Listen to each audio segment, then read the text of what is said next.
Salut les gars et les filles, je vous fais une petite vidéo du proportioning valve, n'est-ce pas, qui m'enquiquine.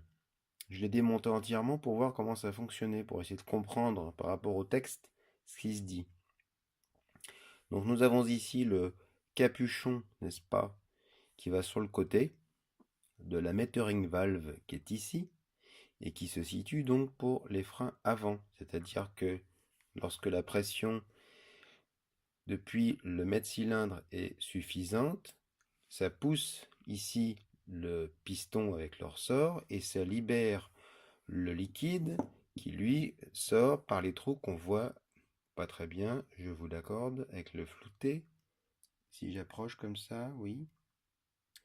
On voit à peu près à travers le cylindre, vous voyez.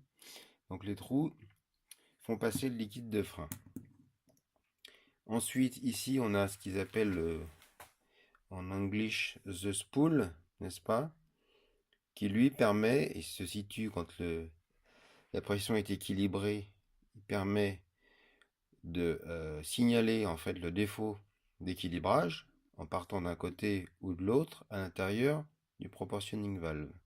Comme vous le voyez, il y a un joint SPI, un joint torique, pardon, des deux côtés.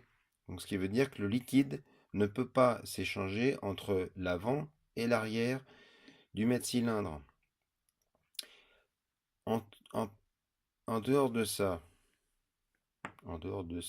si j'ai bien compris le mécanisme, vous me direz si je me trompe ou si ce que vous en pensez en tout cas. À l'arrière, nous avons l'autre valve qui permet de distribuer le liquide de frein vers l'arrière du véhicule, en tout cas sur ce modèle de proportioning valve, n'est-ce pas, avec un certain nombre de pièces qui sont séparables. Voilà, avec un ressort qui est séparable aussi. Voilà. Et puis, pareil, le spool qui vient, lui, se positionner contre cette pièce-là, qui est dans l'autre sens. Parce qu'en fait, ça rentre à l'intérieur. Voilà, je fais tout tomber. Bravo. Ça rentre à l'intérieur de cette pièce-là. Vous voyez, il y a un joint au fond aussi. Ensuite, on met le ressort. Pas facile de filmer et d'utiliser qu'une main pour bricoler. Ensuite, on met cette pièce-là qui va ici. Et tout ça, ça rentre là-dedans. Et le spool, lui, vient en fait boucher le trou qui est ici. Vous voyez, il y a un petit trou ici. Et là, il y a un petit éton. Et lui, on peut l'appuyer aussi. J'ai pas encore compris à quoi sert toute cette partie-là de quincaillerie, n'est-ce pas?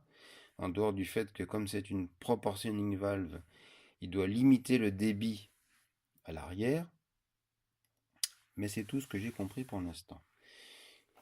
Donc, venons-en au fait, n'est-ce pas? Le problème, c'est qu'effectivement, lorsque j'envoie la pression à l'avant, ils disent sur les textes que le liquide de frein, pour pouvoir être poussé vers l'avant, vers les freins avant, il faut que la pression soit suffisante à l'arrière. Sauf que, de ce que je ne comprends pas, c'est comme le spool, lui, il a une limite au niveau de son déplacement, il ne pousse absolument pas cette metering valve. J'ai regardé, même en la positionnant correctement, là je la positionne quand elle est à l'intérieur. Vous voyez que le bout correspond à l'orifice. Donc, lorsque la pression est suffisante, ça pousse cette partie-là pour libérer. Mais en fin de compte, ça n'a aucun rapport avec la pression arrière, puisque, comme je vous le disais, le spool isole entièrement les deux liquides. Donc, je ne comprends pas pourquoi ils disent qu'il faut que le circuit soit en pression totale à l'arrière pour qu'il puisse partir à l'avant. Pour moi, c'est pas ça. Pour moi, c'est simplement que, étant donné qu'on a un ressort, effectivement, pour que la pression puisse être libérée vers les freins avant, il faut qu'il y ait assez de pression dans la pédale pour pouvoir pousser ce ressort. Donc après, le deuxième problème, c'est que il y a une cavité qui correspond à la longueur du ressort, et effectivement, à cet endroit-là, il y a de l'air.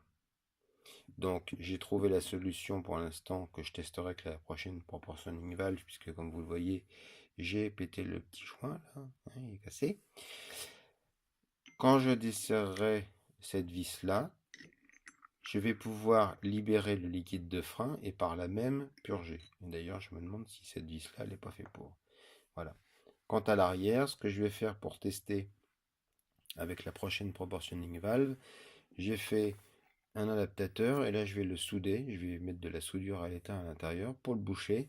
Ça va me permettre de tester le circuit uniquement à l'avant tout en mettant en pression l'arrière. Voilà. Donc la question c'est pourquoi ils disent dans le texte qu'il faut toute la pression à l'arrière pour que la pression soit à l'avant. Je suis sceptique. Voilà. Et vous?